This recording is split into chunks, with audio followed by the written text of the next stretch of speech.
আজকে আমাদের আলোচ্য বিষয় হলো একটি লিটারেরি ক্রিটিসিজম, যার নাম an apology for poetry or the defense of poesy, written by sir Philip Sidney. তাহলে বন্ধুরা, আজকে আমাদের আলোচনার বিষয় একটি লিটারেরি ক্রিটিসিজম এসে, যার নাম an apology for poetry or the defence of poesy, লিখেছেন স্যার ফিলিপ সিডনি। এই যে এসেটি an apology for poetry or the defence of poesy is a work of literary criticism. এটা একটা literary criticism by Elizabethan poet Sir Philip Sidney. It was written, লেখা হয়েছিল in 1580 and was published, প্রকাশ করা হয়েছিল in 1595 after his death. মৃত্যুর পরে এটা publish করা হয়েছিল। In Elizabethan age, এলিজাবেথান যুগে এ পিউরিটান ড্রামাটিস্ট ছিলেন, তার নাম হলো স্টিফেন গোজন। এই স্টিফেন গোজন তিনি লিখেছিলেন দ্য স্কুল অফ অ্যাবিউজ। এই স্কুল অফ অ্যাবিউজ এই এসের মধ্যে তিনি লিখেছিলেন বা badly targeted Elizabethan poetry and dramas. Elizabethan যুগের যে কবিতা এবং ড্রামা, তার বিরুদ্ধে লিখেছিলেন এই স্টিফেন গোজন। এবার sir Philip Sidney observe that, তিনি লক্ষ্য করলেন সাম পোয়েট হেটার্স, কবিদেরকে ঘৃণা করে এরকম একটা গ্রুপ তৈরি হলো, পোয়েট হেটার্স। তো যাই হোক, কবিদের ঘৃণা করে কিছু লোক, তাদের মধ্যে এই অবশ্যই স্টিফেন গোজন ছিলেন, এবং তারা সিরিয়াস চার্জেস দেন অ্যাগেইনস্ট পোয়েট্রি। পোয়েট্রির বিরুদ্ধে, কবিতার বিরুদ্ধে তারা সিরিয়াস চার্জেস লাগান। কি সেই charges? Number 1, poetry is a waste of time. কবিতা হলো সময় নষ্ট করা, number 1। Number 2, the poet is a liar. অর্থাৎ একজন কবি, সে হলো মিথ্যুক, মিথ্যাবাদী। এরকম ভাবে স্যাটায়ার করতে শুরু করে যে কবিতা হলো স্বাভাবিকভাবেই সময় নষ্ট করা, আর একজন কবি সে হলো লায়ার, মিথ্যাবাদী।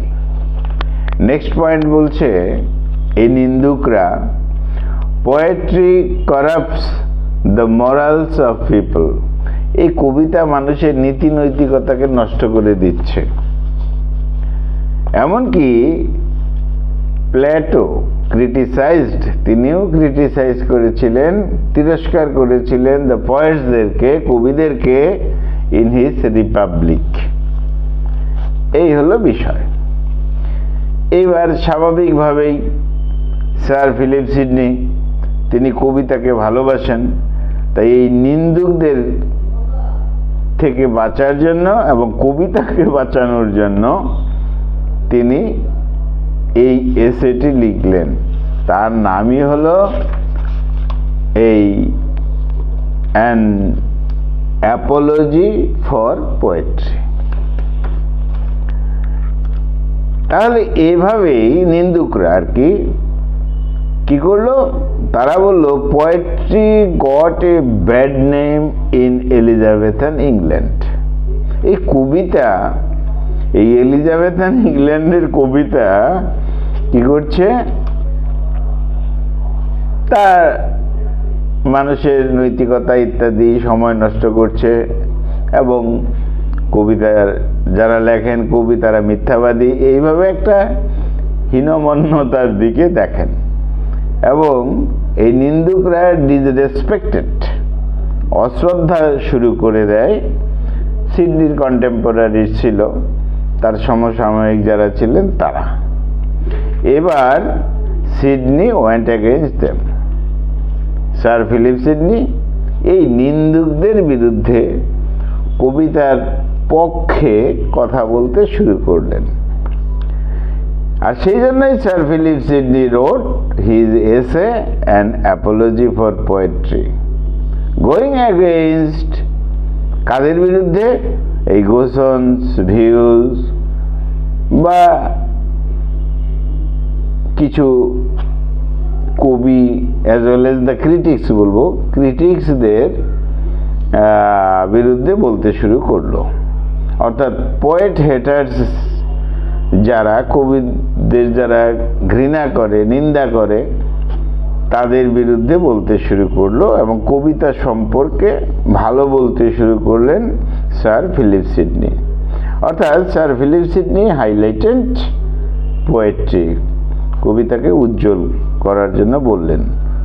পরবর্তীতে দেখা গেল পিবি শেলি ওয়াজ ইন্সপায়ার্ড, যথেষ্ট অনুপ্রাণিত হয়েছিলেন বাই দ্য এসে, এই যে স্যার ফিলিপ সিডনি যে এসেটা লিখলেন তার দ্বারা, and wrote his defence of poetry, এবং পিবি শেলি লিখে ফেললেন ডিফেন্স অফ পোয়েট্রি, অর্থাৎ তিনিও কবিতাকে সমর্থন করলেন পরে এটা। এবার সিডনি রোট সামথিং ফর পোয়েট্রি, কবিতার পক্ষে কি লিখলেন সিডনি, পক্ষে এবার যাচ্ছে। Number 1, poetry is in unique place. Sydney বললেন এই কবিতার একটা বিশেষ স্থান রয়েছে, অর্থাৎ সর্বশ্রেষ্ঠ স্থান রয়েছে, যেখানে তারা বলছিল যে এটা মূল্যহীন। যাই হোক, নিন্দুকরা বলেছিল, কিন্তু সিডনি বললেন poetry is in unique place, একটা বিশেষ স্থান রয়েছে। Next, some have no idea about the value of poetry. Sidney বললেন অনেকের ধারণাই নেই যে কবিতা বিষয়টা কি, কবিতাটা কি, তারা বোঝেই না। নেক্সট বললেন পোয়েট্রি অন ক্লাসিক্যাল ওরিয়েন্টেশনস, ক্লাসিক্যাল বিষয় রয়েছে পোয়েট্রির মধ্যে, এই বিষয়টা বুঝতে হবে। এবার তারপর সিডনি লিখলেন যে গিভানি পিয়েট্রো নামে এক ভদ্রলোক, তিনি প্রথম কবিতাকে পছন্দ করতেন না, কিন্তু পরবর্তী সময়ে তিনি তার মেন্টালিটিকে চেঞ্জ করেন এবং পোয়েট্রিকে সাপোর্ট করেন, সে বিষয়ে লিখলেন Philip Sidney. Next Philip Sidney বললেন ফার্স্ট পোয়েট্রি, প্রথমে কবিতা, অ্যান্ড দেন তারপরে হলো হিস্ট্রি অ্যান্ড ফিলোসফি, কবিতার স্থান প্রথম, স্যার ফিলিপ সিডনি বললেন। এবং তার জন্য তিনি বললেন যে প্লেটো অ্যান্ড হেরোডোটাস তারা যে ফিলোসফিক্যাল এলিগরি লিখেছিলেন তারা কিন্তু পোয়েট্রি দিয়েই লিখেছিলেন, বা পোয়েট্রির মাধ্যমে, পোয়েট্রির কৌশলে লিখেছিলেন টু মোটিভেট দ্য রিডার্স। অর্থাৎ প্লেটো, হেরোডোটাস তারা যে ফিলোসফিক্যাল বিষয়টা লিখতেন সেখানে কিছু এলিগরিক্যাল বিষয় ছিল, ফিলোসফিক্যাল এলিগরি, কিন্তু সেই ফিলোসফিক্যাল এলিগরিটা তারা পোয়েট্রিতে লিখতেন, কবিতার মাধ্যমে লিখতেন। সেই জন্য ফিলিপ সিডনি বলছেন যে প্লেটো যাই বলুন, কবিতাকে তিনি ইগনোর করুন, কিন্তু তার যে ফিলোসফিক্যাল এলিগরি যে কাহিনী গল্প, সেখানে কিন্তু কবিতা ব্যবহার করেই তিনি লিখেছেন বা কবিতার মাধ্যমে। তাছাড়া তিনি ল্যাটিন গ্রিকের বিষয়ে বলেছেন এবং একটা ওয়ার্ড ইউজ করেছেন ভেটস, VATES। তিনি বলতে চেয়েছেন এই ভেটস মানে প্রফেট, যারা ভবিষ্যৎ বক্তা, অর্থাৎ ফিউচার নলেজ। কবিতার মধ্যে ফিউচার নলেজ আছে। কবিরা হলো প্রফেটের মতন, সাংঘাতিক। অ্যান্ড পোয়েটেস, গ্রিক ওয়ার্ড, সেখানে বলছেন যে পোয়েটিস কথাটা হলো ক্রিয়েটর্স, স্রষ্টা, মেকার্স। সিডনি বলতে চেয়েছেন poetry is art of limitation, as Aristotle said. Poetry is an art of imitation. Poetry is art of imitation, যেটা বলেছেন কে বলেছেন? অ্যারিস্টটল। আর সেটাকে ফিলিপ সিডনি সমর্থন করেছেন। বন্ধুরা কিছু মনে করো না, চোখে একটু ডিস্টার্ব রয়েছে, তাই হয়তো আমি ওয়ার্ডটা বলবো আর্ট অফ ইমিটেশন, হয়তো বলে ফেলেছি লিমিটেশন। সরি, ভেরি সরি, এটা হওয়া উচিত ছিল না, অন্যায় হয়েছে। তাহলে অ্যারিস্টটল বলেছেন poetry is art of imitation, এটাকে ইমিটেশন, অনুকরণ, এটাকে সমর্থন করেছেন স্যার ফিলিপ সিডনি। এরপর বলছেন poetry gives pleasure, knowledge. Poetry তো আনন্দও দেয়, নলেজ, জ্ঞান ইত্যাদি দেয়। নেক্সট বললেন Philip Sidney, poetry explain something as the teacher of virtue. Teacher of virtue, গুণ, কোয়ালিটি, মানুষ যেটা শিখে, অর্থাৎ টিচার অফ ভার্চু, গুণের যে টিচার, যে বিশেষ টিচার, যিনি শিক্ষক, গুরু, মানুষের মধ্যে যে শ্রেণীটা তৈরি হয় সেটা পোয়েট্রির মাধ্যমেই সম্ভব। অর্থাৎ এইভাবে ফিলিপ সিডনি কবিতাটাকে যথেষ্ট হাইলাইট করেছেন। যাই হোক, তাহলে ইন হিজ এসে সিডনি কি বলছেন? Poetry is it's exact place among the arts. অন্য যে আর্টগুলো রয়েছে, ফিলোসফি, হিস্ট্রি, মিউজিক ইত্যাদি, তার মধ্যে পোয়েট্রিটা সবার ঊর্ধ্বে, তার একটা এক্সাক্ট প্লেস রয়েছে বললেন। তিনি আরো বললেন, অর্থাৎ Philip Sidney, poetry is the monarch of the arts. একদম পোয়েট্রি সবার উপরে, সর্বশ্রেষ্ঠ, এইভাবে তিনি ব্যাখ্যা করলেন। তাদের কথা খণ্ডন করতে, যারা নিন্দুক, যারা কবিতাকে পছন্দ করে না, তাদের বিরুদ্ধে তিনি লিখলেন। সিডনি কি করলেন? Gave a theory. তিনি একটা তত্ত্ব দিলেন যে পোয়েট্রি ইজ এ টুল, একটা উপকরণ ফর টিচিং ভার্চু, গুণ, কোয়ালিটি, ভালো কিছু শেখার মাধ্যমটা হলো poetry. And the poet is as a semi divine figure, যেন ঈশ্বর। সেমি ডিভাইন ফিগার হলো এই কবিরা। কারণ ঈশ্বর নতুন কিছু ক্রিয়েট করেন, আর কবিরাও নতুন কিছু, নতুন তত্ত্ব, নতুন আইডিয়া, নতুন কল্পনা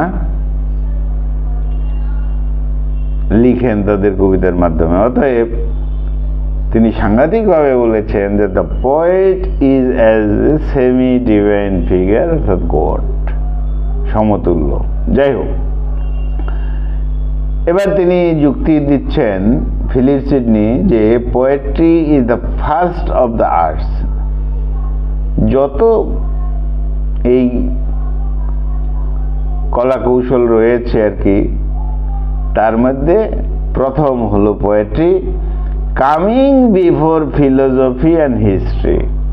এবং ফিলোসফি, হিস্ট্রির আগে আসবে কি? পোয়েট্রি। তাহলে সিডনি আরো বলছেন যে উইদাউট বরোয়িং ফ্রম পোয়েট্রি, কবিতা থেকে কিছু ধার করে না নিলে historians and philosophers would never become popular. এই হিস্টোরিয়ানসরা, ফিলোসোফাররা, ঐতিহাসিকরা বা দার্শনিকরা তারা কবিতা থেকে কিছু ধার করে যদি না নেয় তাহলে তারা পপুলার হবে না। এতটা ভাবে কবি এবং কবিতা তাকে উজ্জ্বল করেছেন, উচ্চ স্থানে রেখেছেন স্যার ফিলিপ সিডনি। তাহলে ফিলিপ সিডনি বললেন তো যে poetry is an art of imitation, এটা তো বলাই হলো। আর এটা কি করে? টিচেস ডিলাইট অর প্লেজার, আনন্দ দেয়, আনন্দ শেখায়, ইত্যাদি ইত্যাদি। আরো বললেন যে poetry is like speaking picture, poetry হলো এমন স্পিকিং পিকচার, এমন ছবি যে ছবি কথা বলে, সমান সমান পোয়েট্রি। সাংঘাতিক বিষয়। তাহলে অ্যাকর্ডিং টু সিডনি, তার মতে the poet should be considered the right popular philosopher, কবিদেরকে জনপ্রিয় দার্শনিকও বলা যেতে পারে, বলা উচিত। কে বললেন? Philip Sidney. কারণ তাদের চিন্তা ভাবনার মধ্যে পারফেকশন রয়েছে, প্লিজারেবল ব্যাপার রয়েছে। যেমন বলা হয়েছে যে ভার্জিলস এনিয়েট, এখানে স্বাভাবিকভাবেই যে ক্যারেক্টার এনিয়াস, তাকে তার মধ্যে কবিতার কোয়ালিটিও রয়েছে এবং সেভাবেই লেখা হয়েছে, ইত্যাদি ইত্যাদি বিষয়। যাই হোক, এখানে মেনশন করা হয়েছে reading poetry is like taking a medicine of cherries. Sir Philip Sidney বলছেন যে কবিতা পাঠ করা এটা হলো is like taking a medicine of cherries, cherry ফলের যে মেডিসিন গ্রহণ করলে যেমন উপকার হয় তেমনই হলো এই কবিতা পাঠ করা। সাংঘাতিক। যাই হোক, এই এসে তার ফাইনাল পোর্শনে ফিলিপ সিডনি বলেছেন মডার্ন ইংলিশ পোয়েট্রির কথা এবং ইংলিশ ল্যাঙ্গুয়েজের কথা। তিনি বলতে চেয়েছেন there is not anything wrong with English or with poetry. এই ইংলিশ ল্যাঙ্গুয়েজ এবং এই পোয়েট্রি, এটা দুটো বিষয় একসঙ্গে এতটাই মিশে যাওয়া যে পোয়েট্রি বিষয়টা এই ইংলিশ ল্যাঙ্গুয়েজে যথেষ্ট সুন্দরভাবে এটাকে চিত্রিত করা যায়, লেখা যায় ইত্যাদি। আর তাছাড়া পোয়েট্রি তো অবশ্যই। এখানে এই ইংলিশ ল্যাঙ্গুয়েজ এবং পোয়েট্রি একেবারে যেন দুটো বিষয় একে অপরের সমতুল্য, সুন্দর। যাই হোক, তবে এই কথা বলেছেন Philip Sidney, the poets must be educated, কবিদের শিক্ষিত হতে হবে, তারপরেই কবিতা লিখতে হবে, মার্জিতভাবে কবিতা লিখতে হবে, ক্লাসিক্যাল সোর্সেসগুলো জানতে হবে, বুঝতে হবে, উইদাউট ইমিটেটিং দেম, শুধু অনুকরণ করে নয়, শুধুই অনুকরণ করলে হবে না। যাই হোক, এই যে এসে যেটা ফিলিপ সিডনি লিখেছেন is a significant literary work বলা হয়, এবং তিনি ডিফেন্স করেছেন দ্য পারপাস অফ পোয়েট্রি, কবিতার উদ্দেশ্যটা কি সেটা তিনি বলেছেন। তিনি আরও ব্যাখ্যা করেছেন poetry has a vital role in society, সমাজের ক্ষেত্রেও, সমাজের ডেভেলপমেন্টের ক্ষেত্রেও, সামাজিক উন্নতির ক্ষেত্রেও কবিতার দরকার রয়েছে। It is both morally and intellectually valuable বলেছেন তিনি।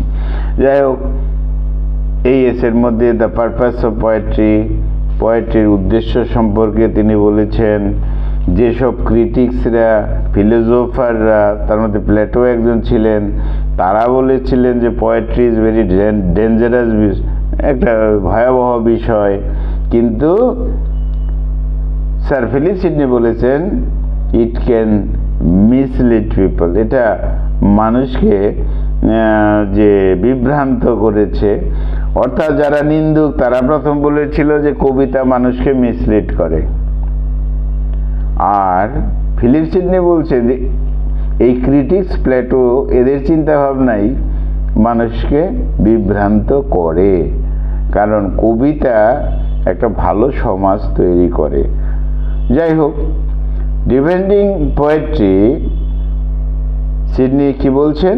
পোয়েট্রি ইজ এ পাওয়ারফুল টুল, একেবারে শক্তিশালী একটা উপকরণ for teaching and inspiring people. মানুষকে শিক্ষা দানের জন্য, অনুপ্রেরণা দানের জন্য কবিতাটা ইম্পর্টেন্স রয়েছে। তাহলে এখানে দ্য পাওয়ার অফ পোয়েট্রির কথা বলেছেন সিডনি। তিনি বলেছেন যে poetry can influence people's behaviour and thought, মানুষের আচরণ, মানুষের চিন্তাকে প্রভাবিত করে। পোয়েট্রি হ্যাজ পাওয়ার, কবিতার পাওয়ার রয়েছে টু টিচ মোরাল লেসন দেওয়ার and inspire virtue. Poetry can be both enjoyable, এটা আনন্দও দেয়, অ্যান্ড এডুকেশনাল, শিক্ষামূলকও বটে। যাই হোক, তিনি হিস্ট্রিক্যাল অ্যান্ড মরাল অ্যাসপেক্ট নিয়ে বর্ণনা করতে গিয়ে বলেছেন, কি বলেছেন? যে ancient poets like Homer and Virgil used their works, তাদের যে কাজ তারা কিন্তু এভাবেই কবিতাটাকে গ্রহণ করেই করেছেন। যাই হোক, সিডনি বললেন যে poetry is not just for entertainment, শুধু আনন্দ দান করাই কবিতার বড় বিষয় নয়, এর যথেষ্ট ইম্পর্টেন্স রয়েছে, গুরুত্ব রয়েছে। আর টু প্রমোট মোরাল গুডনেস, একটা ভালো দিক। আর poetry has always been used for significant purpose, এর একটা উদ্দেশ্য রয়েছে, তাৎপর্যপূর্ণ। এটা মানুষকে শিক্ষা দেয়, ইন্সপায়ার করে, আপলিফট দ্য রিডার্স, উন্নীত করে। তাহলে বন্ধুরা, পরিষ্কার কথা হলো যে আমাদের যে এসেটা এখানে আছে, an apology for poetry or the defence of poesy, লিখেছেন স্যার ফিলিপ সিডনি। কেন লিখলেন? কারণ সেই সময়ে এলিজাবেথান পিরিয়ডে একদল ক্রিটিক্স তারা বলছিলেন, বিশেষ করে স্টিফেন গোজন, তিনি বলছিলেন যে, বা ওই ক্রিটিক্সরা বলতেন যে কবিতা মূল্যহীন, সময় নষ্ট করে, ইত্যাদি ইত্যাদি, অর্থাৎ কবিতাকে নিন্দা করে। এইবার এলিজাবেথান যুগের যে পোয়েট, কবি স্যার ফিলিপ সিডনি, তারা যে মতামত দিয়েছিল কবিতার বিরুদ্ধে, সেটাকে খণ্ডন করতে এবং কবিতাকে একটা বিশেষ জায়গায় তুলে ধরার জন্য এই essay an apology for poetry or the defence of poesy. বন্ধুরা, খুব ভালো থেকো, খুব ভালো থেকো। আমার চ্যানেলটা সাবস্ক্রাইব করো। Thank you, thank you, thank you.